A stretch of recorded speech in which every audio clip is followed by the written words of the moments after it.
Paz do Senhor para a igreja. Quero agradecer a Deus pela oportunidade que Ele nos dá, estarmos aqui mais uma vez, ministrando a palavra do Senhor. Peço à igreja que abra a sua Bíblia.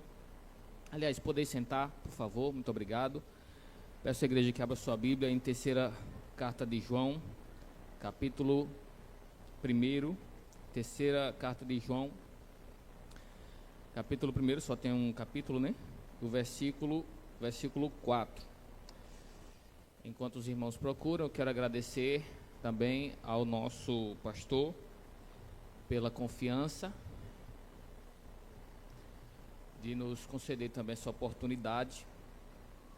Quero também aproveitar o Dia dos Pais para parabenizar aquele que eu considero como meu pai, o irmão Manuel Gomes, aqui dessa igreja. Já temos um relacionamento há um bom tempo, e desde que eu perdi o meu pai, eu adotei o irmão Manuel Gomes como meu pai. E quero agradecer a Deus pela esposa que Ele me deu, a irmã Tássia, que através dela eu realizei o meu sonho de se tornar pai, né? Eu tinha um sonho de se tornar pai, né? Um sonho muito desde criança que eu sonhava em um dia ser pai, né? E Deus concedeu esse desejo. Quero agradecer a Deus pela vida dos meus filhos, né? O meu primogênito, o irmão Abraão, o meu caçula, irmão Esdras, e a minha filha linda, maravilhosa, a irmã Lohane, né? A filha do coração que Deus nos concedeu. Glória a Jesus. Cada um deles, meus irmãos, tem sido uma bênção na minha vida. E eles juntos em casa, né? São eles que forram a cama deles, são eles que lavam a louça deles, a Lohane que cozinha pra gente. Olha que maravilha, né? Eles que limpam o banheiro, que recolhem o lixo, eles que, enfim, nos ajudam de todos os modos, né? Tá vendo aí você que não é pai, o que você está perdendo, tá vendo? Você está perdendo, você que não quer ser pai, né? Aquele que quer, mas não consegue, está justificado. Mas aquele que não quer, olha aí. Hoje me levaram para o shopping para poder comprar um presente para mim, ó. Pegaram o dinheiro de um deles, a mesadinha que eles tinham, né? Juntaram e me deram um presente. Olha que maravilha, né? Então Deus abençoe, né? Cada um. Eu tenho muito orgulho, né, de ser o pai de vocês. E essa passagem que nós vamos ler nos mostra o que eu mais sinto de orgulho. Versículo 4 de 3 João diz assim: não tenho maior gozo do que este, o de ouvir que os meus filhos andam na verdade. Glória a Jesus. Eu falei de todas essas bênçãos, né, dos meus filhos, mas a maior alegria que eu tenho em ser pai deles é porque todos os dias eles reservam um tempo para orar e para meditar na palavra de Deus. Todos os dias, cada um vai ali para o seu quarto, dobra o seu joelho, ora a Deus em secreto, cada um passa um tempo ali meditando na palavra de Deus. E eu tenho a maior satisfação, o maior gozo em ver isso. Glória a Jesus. Como disse aqui o nosso apóstolo João, não tenho maior gozo do que este, o de ouvir que os meus filhos andam na verdade. O nosso pastor Isvaldo, certa vez, contou uma história de que, depois de muitos anos, um pastor encontrou uma irmã e perguntou pelos filhos dela: minha irmã, me diga como é que estão as coisas, né? Há muito tempo que a gente não se vê, há muito tempo que a gente não conversa, como é que estão seus filhos, como é que está a sua família? E ela diz: pastor, os meus filhos estão muito bem, um deles é engenheiro de uma grande empresa, o outro é médico, eles estão muito bem sucedidos. Tá, e eles estão congregando onde? Não, infelizmente eles não são crentes mais. Eles não estão na igreja. Estão muito bem, mas não são crentes, eles não estão frequentando a igreja. E o pastor disse: minha irmã, eles não estão bem. Eles não estão bem. Pode estar como engenheiro, pode estar como médico, pode estar ganhando rios de dinheiro, mas se não estiver salvo, não está bem. O apóstolo João deixou isso aqui bem claro quando ele diz: não tenho maior gozo do que este, o de ouvir que os meus filhos andam na verdade. Ouvir que o filho passou numa faculdade é uma boa notícia. Ouvir que o filho ganhou um emprego, conseguiu um bom emprego, é uma boa notícia. Ouvir que o filho adquiriu algum bem é uma boa notícia, mas tudo isso é secundário, porque tudo isso é passageiro, mas a salvação da alma do seu filho é eterna, é para sempre. Por isso que é mais importante, por isso que a nossa alegria como pai tem que ser, a nossa maior alegria tem que ser em ouvir que eles andam na verdade. Aleluia. Talvez você, como eu, tenha perdido seu pai, né? Seu pai terreno. Talvez esse dia tenha feito você refletir um pouco a respeito disso. Quem sabe você se arrepende de não ter dado mais alegria ao seu pai. Quem sabe até na época que o seu pai se foi, você não estava andando na verdade. Quem sabe você queria trazer essa notícia para ele hoje: pai, hoje eu ando na verdade. Eu não ando mais como era antes. Hoje eu ando na verdade. Hoje eu quero lhe dar essa alegria. Mas agora você pode fazer isso pelo seu filho. Agora você pode investir na alma do seu filho. E hoje, como culto de missões, nós vivemos várias vezes repetindo de que missões se faz com os pés dos que vão, com o joelho dos que oram e com as mãos dos que contribuem. E muitas das vezes eu vejo que a gente dá tanto destaque ao ir e ao contribuir, e às vezes a gente deixa de lado o mais importante, que é orar. Se não houver oração, meu irmão, não vai. Pode ter rios de dinheiro, se não tiver oração, não vai. Aleluia. Não adianta, nós não estamos trabalhando com um trabalho físico, material, carnal. Nós estamos trabalhando com o espiritual. Nós estamos trabalhando com o sobrenatural. É somente através da oração que o Espírito Santo quebranta. E o Espírito Santo vai ali tirando as correntes, vai ali tirando a venda dos olhos, vai fazendo a pessoa enxergar o quanto ele é pecador. Glória a Jesus. E agora eu trago para os pais: quem é que está orando pelo seu filho? Quem é que está orando pelo seu filho? Qual é a maior responsabilidade? É sua, né? Quem tem que orar, a maior responsabilidade de orar pelos meus filhos é minha. A maior responsabilidade, eu preciso me ajoelhar todos os dias e interceder por eles. Fazer missões orando. Meu Deus, vai, Senhor, livrando os meus filhos das más influências. Meu Deus, vai livrando os meus filhos das más conversações, das más amizades, que corrompem os bons costumes. Meu Deus, eu não posso estar com eles 24 horas, mas o Senhor pode. Aleluia. Meus irmãos, nós precisamos mirar neste alvo, de que o nosso maior gozo precisa ser esse, o de ouvir que os nossos filhos andam na verdade.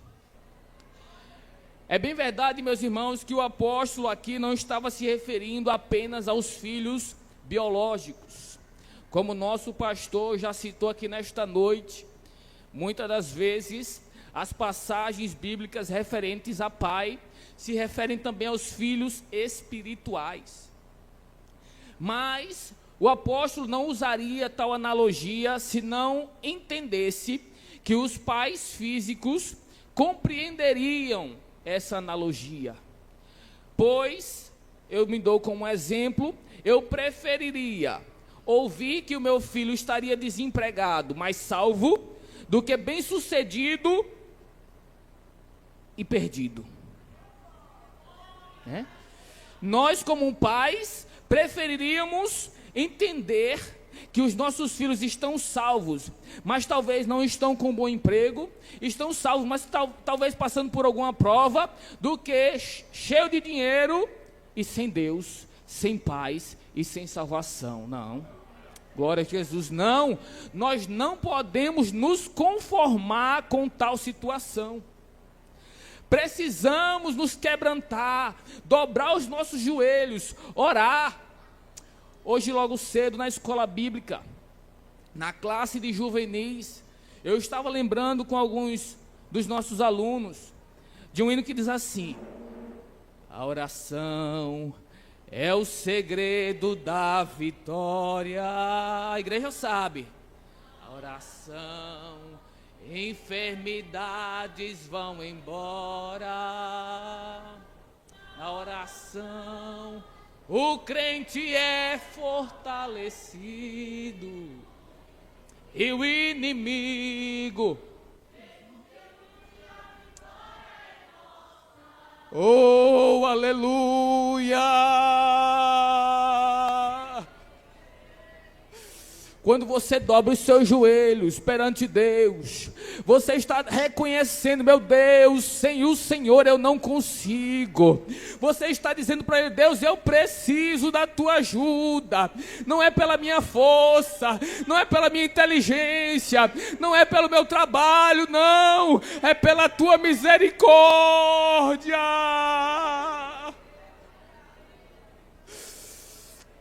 Sua família só se sustenta se houver oração. Você só se sustenta se tiver oração. Quando você está orando pelos seus filhos, também automaticamente Deus está trabalhando em você. Aleluia. Porque é necessário reconhecer que se você não orar, você não vai sobreviver espiritualmente. Você não sobrevive espiritualmente. Aleluia. É necessário nutrir um relacionamento com Deus. E relacionamento exige tempo, investimento de tempo. Se você quer nutrir esse relacionamento, é preciso investir tempo nesse relacionamento. E quando eu digo investir tempo, eu estou falando de tempo de qualidade. Não é o tempo em que você aproveita enquanto faz outra coisa, que também é bom. Enquanto eu lavo a louça, eu estou aqui em espírito de oração. Enquanto eu varro a casa, eu estou aqui em espírito de oração. Eu estou falando de um momento que você vai dizer: Deus, esses minutos aqui é só teu. É só eu e o Senhor. Como o Senhor Jesus disse: entra no teu quarto, fecha a porta e fala em secreto. Pois o Deus que ouve em secreto, Ele vai operar milagres e maravilhas na sua vida. Aleluia. Às vezes, meus irmãos, as ocupações do dia a dia nos sufocam. E se você se deixar levar, você perde a batalha. É necessário dar prioridade. E como eu faço para dar prioridade? Faça a primeira coisa. Irmão, mas primeira coisa não dá não, porque eu acordo, eu já tenho que ir trabalhar. Eu acordo mais cedo. Não, mas eu trabalho demais. Diminua o trabalho. Eu estou falando de algo sério. Eu estou falando da sua vida espiritual. Eu estou falando da eternidade. O Senhor Jesus disse que leve isso a sério. Ele disse: se for necessário arrancar um braço, arranque. E vá cotó para o céu. Glória a Jesus. Se for necessário arrancar um olho, arranque. Vá com um olho só, do que ir com os dois para o inferno. É necessário entender a seriedade da sua vida espiritual. Às vezes a gente fica colocando em segundo plano, como se não fosse algo tão importante. E a sua vida espiritual, que é eterna, fica por trás do seu trabalho. fica por trás da sua vida financeira, fica por trás, quem sabe, até da sua saúde. Não. Não, vida eterna é para sempre. É para sempre. Você imaginou algo que é para sempre? 1 ano, 2 anos, 10 anos, 20 anos, 1000 anos, 10.000 anos, 1 milhão de anos, é para sempre. O negócio é sério, você não pode ficar tratando desse assunto como se fosse algo secundário.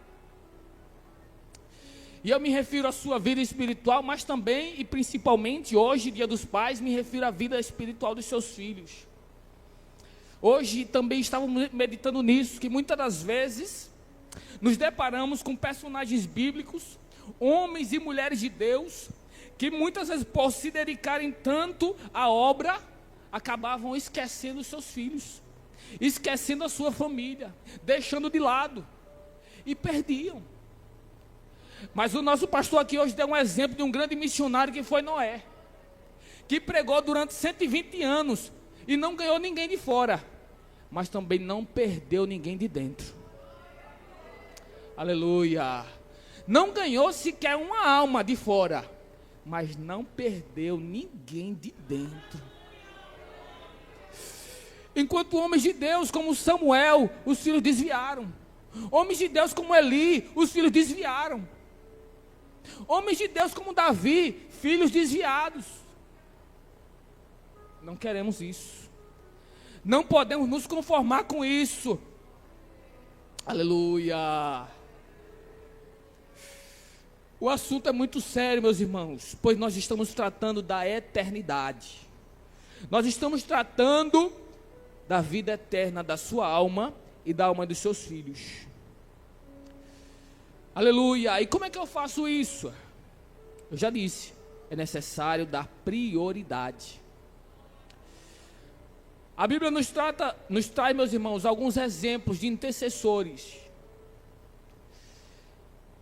E a intercessão, ela tem alguns segredos. Aleluia.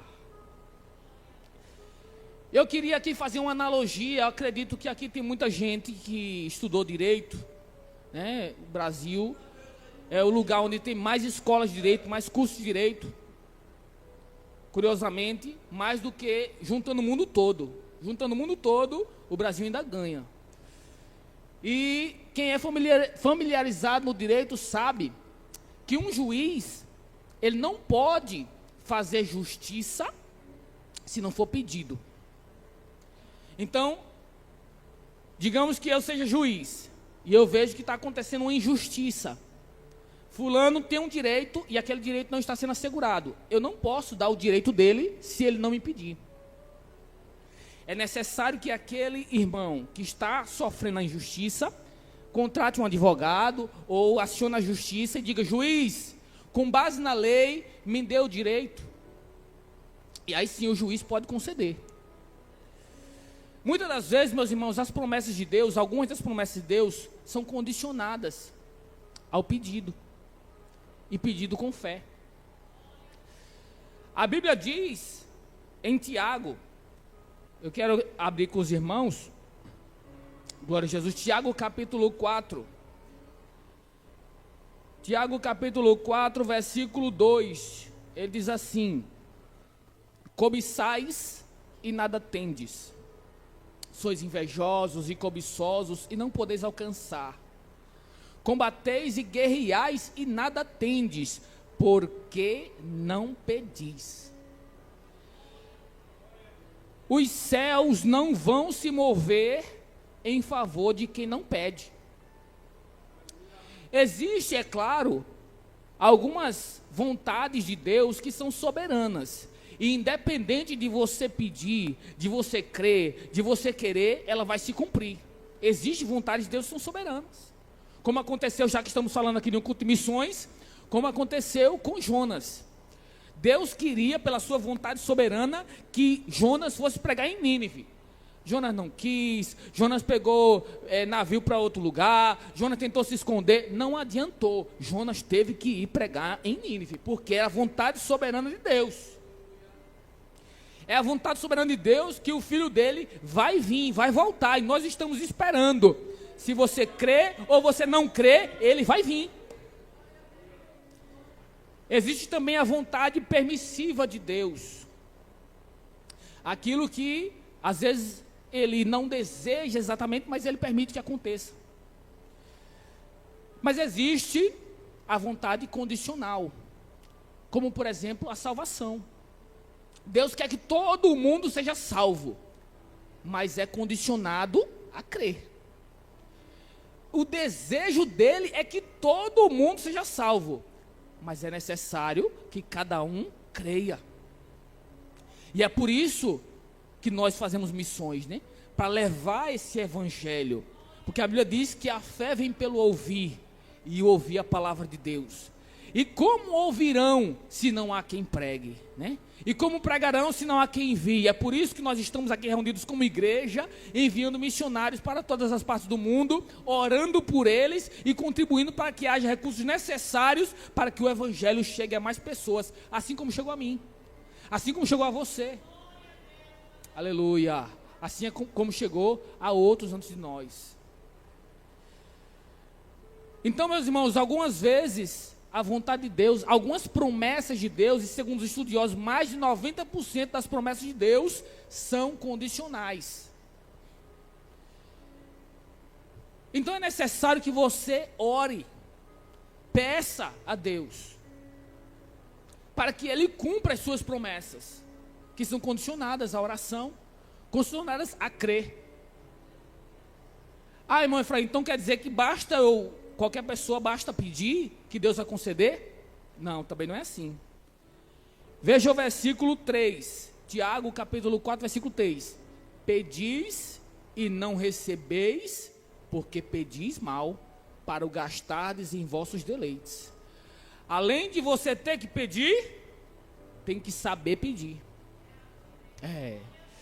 Você tem que alinhar o seu pedido à vontade de Deus. Você tem que aliar o seu pedido ao que está escrito, ao que a palavra de Deus determina. É como o advogado que eu acabei de citar. Ele vai peticionar ao juiz e dizer: juiz, conceda esse direito, porque a lei prevê isso. Do mesmo jeito você vai dizer: Deus, está escrito a tua palavra, isso e isso. E eu estou aqui como teu servo te pedindo o cumprimento da tua promessa que está escrito na tua palavra. Aleluia. É por isso que Ele nos manda orar pelos enfermos. Ele nos manda ir com autoridade expulsar os demônios. Glória a Jesus. Tudo isso com base em quê? Na palavra. Tudo isso com base na promessa que Ele já nos dá através da sua palavra. Na autoridade que Ele já nos dá através da sua palavra. Para vocês verem como o negócio é tão sério, Moisés, que é conhecido como um grande intercessor, vamos ler isso aqui, por favor. É uma passagem que me chama muita atenção. Eu estava comentando com a minha esposa essa semana sobre isso. Êxodo capítulo 32, versículo 7. Já estou caminhando para o término, tá bom? Êxodo 32 e 7 diz assim: então disse o Senhor a Moisés: vai, desce, porque o teu povo, quem está falando isso é Deus, tá bom? Deus diz: vai, desce, porque o teu povo, que fizeste subir do Egito, se tem corrompido, e depressa se tem desviado do caminho que eu lhe tinha ordenado. Fizeram para si um bezerro de fundição, e perante ele se inclinaram e sacrificaram-lhe. E disseram: estes são os teus deuses, ó Israel, que se tiraram da terra do Egito. Disse mais o Senhor a Moisés: tenho visto este povo, e eis que é povo obstinado. É o Senhor Deus que está dizendo, viu? Versículo 10. Agora, pois, deixa-me. Deus dizendo para Moisés: deixa-me que o meu furor se acenda contra eles, e os consuma, e eu farei de ti uma grande nação. O Senhor Deus, Todo-Poderoso, Soberano, Deus dos céus e da terra, está agora conversando com Moisés, dizendo: Moisés, deixa eu fulminar esse povo. Moisés, esse teu povo, olha, Deus dizendo para Moisés, esse teu povo, que tu tirou da terra do Egito, estão tudo desviado aí, fazendo bezerro de ouro. Me deixe agora consumir todos eles, matar todos eles, e eu vou fazer de você, Moisés, uma grande nação. Aleluia. Se fosse você, se você tivesse no lugar de Moisés nesse momento, olha o que Moisés diz. Porém Moisés suplicou ao Senhor, seu Deus, versículo 11, e disse: ó Senhor, por que se acende o teu furor contra o teu povo, que tu tiraste da terra do Egito com grande força e com forte mão? Porque hão de falar os egípcios, dizendo: para mal os tirou, para matá-los nos montes, e para destruí-los da face da terra. Torna-te da ira do teu furor, e arrepende-te deste mal contra o teu povo. Lembra-te de Abraão, de Isaque, de Israel, teus servos, aos quais por ti mesmo tens jurado, e lhe disseste: multiplicarei a vossa semente, como as estrelas dos céus, e darei à vossa semente toda esta terra, de que tenho dito, para que a possuam por herança eternamente. Vejam o versículo 14. Então o Senhor arrependeu-se do mal que dissera que havia de fazer ao seu povo. Você está vendo? A justiça de Deus dizia que era para fulminar aquele povo que estava no pecado. Era a justiça de Deus. Mas o Deus amoroso esperava por alguém ali na brecha, que se colocasse entre Deus e o povo ali, e dissesse: não, meu Deus, não faça um negócio desse. Esse não é o meu povo, é o teu povo. Assim você pode dizer com seu filho: esse não é o meu filho, é o teu filho, Senhor, que tu prometeste que ele iria te servir, porque o Senhor disse que eu e minha casa servirei ao Senhor. Se crer, tu e a tua casa será salvo. Aleluia. Nós precisamos interceder todos os dias pelos nossos filhos. E a igreja, nós precisamos interceder todos os dias por missões. Ore pela obra missionária nesse bairro. O bairro Trapiche aqui precisa de um mover espiritual. A quantidade de obra de macumbaria aqui é pesada, é terrível. Nós precisamos nos mover na intercessão, no sobrenatural, para que essa guerra seja ganha, seja forte, porque eles estão lutando do lado de lá, muitas vezes contra a sua vida, tentando contra a sua vida, mas como diz a palavra, o que está conosco é maior do que o que está no mundo. O que está conosco é maior do que está com eles. Aleluia. Mas é necessário orar. Vamos orar pela obra missionária. Missionários que estão aí no interior do estado, como foi visto aí no vídeo.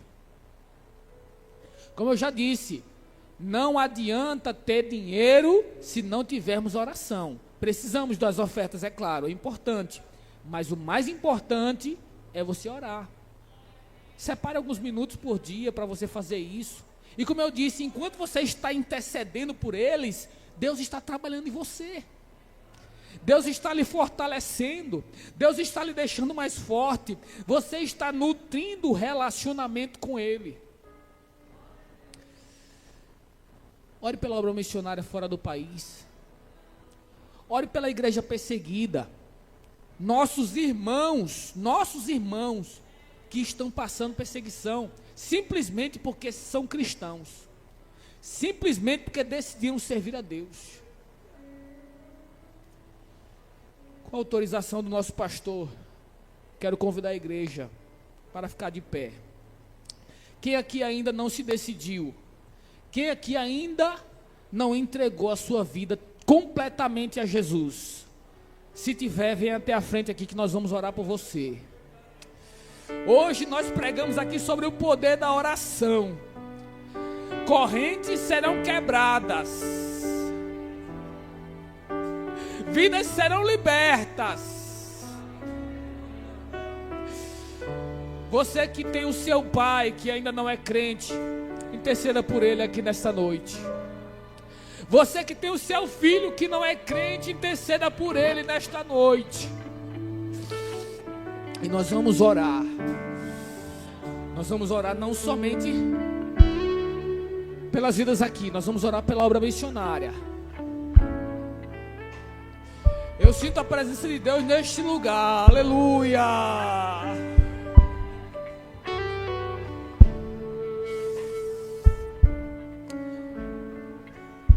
Senhor nosso Deus e nosso Pai, nós queremos, ó Deus eterno, unir a nossa fé nesta noite, te pedindo, Senhor, pela obra missionária aqui neste bairro, no nosso bairro, Jesus. Os nossos vizinhos, ó Deus, vai quebrantando, vai tirando as correntes, vai tirando a venda dos olhos, vai despertando, ó Deus eterno, a sede, a fome da palavra, a sede de ouvir a tua palavra. Dá sonhos, dá visões, incomoda, inquieta. Nós te pedimos, Senhor, também pelos nossos missionários que estão, ó Pai eterno, fazendo o teu trabalho no interior do estado, em toda essa capital, aqueles que estão fora do país. Te apresentamos a tua igreja, Senhor. Fortalece, ajuda, anima. E agora também te apresentamos, Senhor, a igreja perseguida.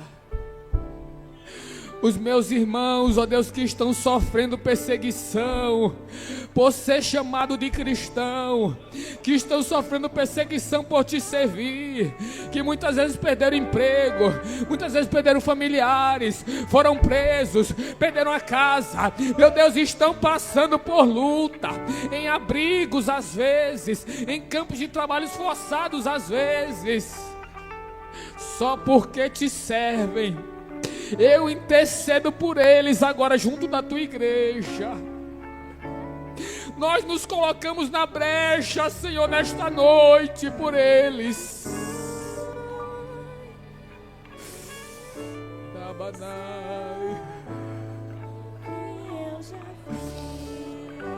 Fortalece a tua igreja, Senhor. Não deixa que eles desistam, não deixa que eles pereçam, mas que a tua igreja cresça mesmo em meio à perseguição.